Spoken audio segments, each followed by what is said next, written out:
신중호의 신중한 시선 앵커 브리핑을 시작하겠습니다. 간밤에 FOMC가 있었죠. 오늘 FOMC 얘기 많이 하겠지만 사실상 FOMC 볼 게 없었습니다.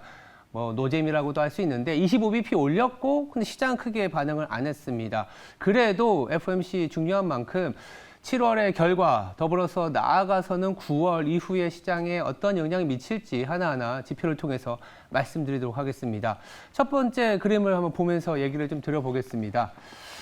첫 번째 그림은 이제 CPI에 대한 얘기입니다. 가장 중요한 데이터라고 할 수 있을 것 같습니다.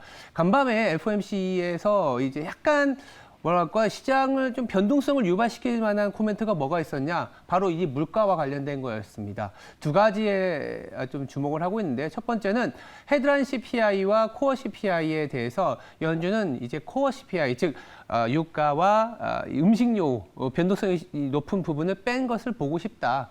라는 부분이고요. 두 번째는 2025년까지 이 물가가 2% 가는 거 조금은 쉽지 않을 수도 있다라는 얘기를 하면서 그렇다면 내년에도 금리 안 내려주는 거냐 이렇게 얘기할 수 있거든요. 근데 시장에서는 크게 흔들리지 않았습니다. 왜 그러냐면 보시면 아시겠지만 이 ISM 서비스 물가 지표하고 헤드라인 CPI이긴 하지만 물가를 보면 ISM 서비스 물가 지수가 6개월 정도 선행을 합니다. 제조업과 같이 서비스업도 이렇게 그 기업의 서베이를 먼저 시행을 하고 나서 서비스 물가가 올릴지 내릴지가 결정이 되기 때문에 이후에 시장에서 이렇게 물가의 상하방 압력으로 나타나는데요.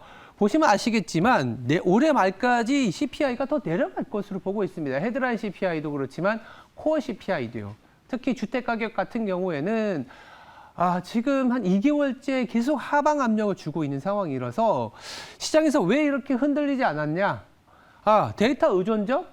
데이터를 보니까 연말까지 기준금리 인상의 가능성은 거의 0%라고 이제 보고 있는 겁니다. 물론 이렇게 선행지표가 하락을 한다고 해서 반드시 물가가 또 완화적으로 나올 것이냐 이건 다른 문제이긴 하지만 그래도 데이터를 보고 가는 과정에서 그리고 7월의 데이터가 8월에 나올 거고 8월의 데이터가 9월에 나오는데 이 두 달 동안은 이 하방 압력이 가장 빠르게 내려가는 그 수준을 반영해 갈 것이기 때문에 시장은 크게 동요하지 않았다 이렇게 보시면 될 것 같습니다. 그렇다면 그 다음 지표를 통해서 연준의 스탠스가 앞으로 어떻게 될지 얘기를 좀 드려보도록 하겠습니다. 연준의 스탠스 보시면 아시겠지만 이 금리 수준과 거의 동일하게 볼 수 있을 것 같아요. 무슨 얘기냐? 앞으로 더 긴축적으로 가는 게 아니라 좀 동결이 되고 연말로 가게 되면 오히려 시장에서는 빠르게 연준이 이제 금리를 내려야 된다 이렇게 얘기할 것 같습니다. 이미 우리가 5.25%에서 5.5% 보시면 아시겠지만 2년 사이에 굉장히 강하게 올라오다 보니까 한국의 국채 수익률, 미국의 국채 수익률도 4%까지 10년물이 올라왔다라는 거죠. 근데 지금 5.5%의 기준금리만큼 미국이 성장을 할 수 있을까요? 명목 성장률, 연준에서 바라보는 게 내년에 1.1%도 안 됩니다. 실제 성장률이. 그러면 물가를 3%, 4% 잡아도 명목 성장률이 기준금리보다 낮은 수준이라는 거죠. 즉, 시장에서는 금리를 내릴 수밖에 없을 것이다. 언제? 내년 1분기부터. 이렇게 보고 있기 때문에 1분기부터 금리를 내린다? 이 말인즉슨 뭐냐?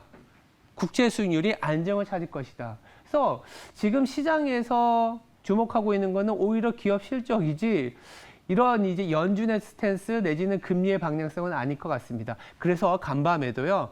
금리가 내렸습니다. 단기 금리도 내렸고 장기 금리도 내리면서 되려 시장의 밸류에이션에 타격을 주지 않았고 그 부분은 고스란히 이제는 연준이 내년에 가면 금리를 내릴 것이다. 이렇게 해석을 하는 것 같습니다. 그렇다면 이제 우리 시장에 대한 얘기를 안 할 수가 없겠죠. 우리 시장 얘기 좀 드려보도록 하겠습니다. 우리 시장 같은 경우에는 경기적인 측면이 좀 반영이 될 것 같습니다. 어제 우리 시장 같은 경우에 수급 이벤트가 굉장히 심했어요. 수급 이벤트가 굉장히 심하면서 어떻게 보면 우리나라만의 모멘텀이었고 우리나라만의 어떤 변동성이었다라고 볼 수 있죠. 물론 2차 전지가 우리나라만의 모멘텀이냐? 그건 아닙니다만 우리나라만의 모멘텀이 다 바로 이제 수급이라는 측면에서 말씀을 드리는 거고요. 글로벌하게 보면 이제는 유럽과 중국이 올라오고 미국의 경기가 꺾여 내려, 그러니까 단기적으로는 둔화되면서 달러가 약세를 가져갈 수 있는 타이밍이었습니다. FOMC에서 긴축적인 판단을 내린다면 달러가 강세로 가는 모멘텀이 나타나면서 환율이 불안해질 수 있었는데 이제는 환율이 안정을 찾는 거죠. 간밤에 NDF 환율에서 원달러 환율 또 내려가면서 원화가 강해졌습니다. 기준금리를 올림에도 불구하고요. 그리고 최근에 이 중국의 서프라이즈 인덱스가 바닥을 찍고 나서는 어떻게 됐나요?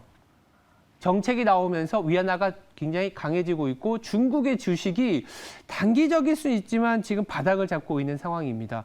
그렇다면 저는 한번 예상을 해보면 아마 어제의 기점으로 시장이 조금은 순환매의 트리거를 작동하지 않았냐. 물론 과격했습니다만 시장 자체가 굉장히 과격했습니다만 2차 전지가 하락하는 와중에 삼성전자와 하이닉스가 올라서기 시작하더라고요. 그 말은 즉슨 굉장히 쏠려 있었고 살 게 없었던 시장에서 이제는 살 게 많아지는 그리고 너무 수익이 집중되어 있었는데 수익이 좀 확대되는 그러면 경기 측면에서는 중국의 모멘텀 그 달러와 모멘텀이 그러니까 달러가 약해지면서 외국인들이 들어와주면 개인의 수급뿐만이 아니라 전체 시장의 수급도 괜찮아질 수 있기 때문에 오늘 삼성전자가 실적 발표하지 않겠습니까? 물론 안 좋은 실적이 나올 수는 있습니다. 근데 이미 연준의 스탠스처럼 이미 기반영이 돼 있는 상황이고 아마 하반기에는 반도체 경기가 좀 돌아설 수 있다. 더불어서 최근에 핫해진 HBM과 관련된 모멘텀이 삼성전자도